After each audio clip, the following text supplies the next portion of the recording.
Grabe ang lakas ng pressure washer na to. Ay, tuklap pati semento eh. Pero affordable lang to. Saka nakokontrol naman yung pressure niya. Nasa 2,000 pesos lang mahigit to. Heavy duty na at pang matagalan. With 10 years warranty. Tagal nun ah. Parang oil nga yung gauge niya. Para hindi mangalawa. German quality na to. With upgraded copper motor na. Naghanap ako sa mall, puro 5,000 pataas. Yung quality nito, mabigat. Alam mong maganda yung loob niya. Higit 7 kilo. Ito yung inlet hose niya. 2 meters na yan. Ito yung iba niyang kasama. Ang universal na gripo na yan. Ito yung water inlet filter para di nakakapasok yung dumi. At yung outlet hose nito, nako, tingnan mo naman yung quality. Made of durable materials na yan. With maximum 5,800 PSI. Tibay nun. At ito, may kabigatan na rin. Adjustable yung sirit ng tubig. Napapahinat, napapalakas din. Ito yung bubble bottle. Lagyan mo ng liquid soap dyan. Tara, testingin na natin to. 3,800 watts to. With 300 pounds pressure washing. Pwedeng direct sa gripo nyo. Kung wala kang gripo, self-priming na to. Pwede sa drum or sa timba. Depende na sa'yo yan. Grabe, sobrang lakas nito guys.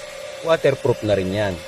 Hindi rin kaingayan ang tunog nito. Kita mo yung pressure niya kapag ginagamit mo na. Sobrang lakas nito. Napapaurong ang kamay ko. Walang magawa yung mga lumot dito. Pati nga semento natitik. Pahinaan mo lang to pag isisirit mo sa radiator ng kotse mo para hindi mapingkot. Ayan o, kita nyo naman. Ang lakas, grabe. Kung may piggery ka, kambingan, or mga alaga sa farm, tamang panglinis. Ito nga, ginamit ko na sa bahay namin. Puro lumot na kasi sa grabe. Maraming option sa buga ng tubig nito. Depende sa lapad, ang sirit ng tubig na gusto mo. At ayan, kitang-kita nyo naman. Walang magawa. Lahat ng lumot dito sa bahay. Bigla tuloy ako sinipag. Hindi mo na kailangan brushin niya. Pero hindi naman basta nadadala sa brush lang yun. Pressure washer talaga yung katapat. At nga yung itaaso sa may tobo ng bubong namin. Galang lumot. At kung maputik yung kotse mo or motorsiklo kaya. Ako, kahit hindi mo na punasan, tanggal ka agad yan. Pwede ka nga mag-start ng maliit na business gamit ang pressure washer na to. Linisan mo motor or kotse ng kapitbahay nyo. Magkakapera ka pa bigla. At kapag sasabunin mo na yan, attach mo lang yung bubble bottle sa unahan. Diba? Ang galing no? Para na rin ako may car wash dito sa bahay. Ang laki na matitipid ko nito. Ang putik pa naman ng kalsada dito sa amin. Ang dali na maglinis ngayon. Andyan pala sa Yellow Basket yan. Nasa 2,000 pesos lang tumahigit. Pero ganito nakalakas. Check out mo na yan.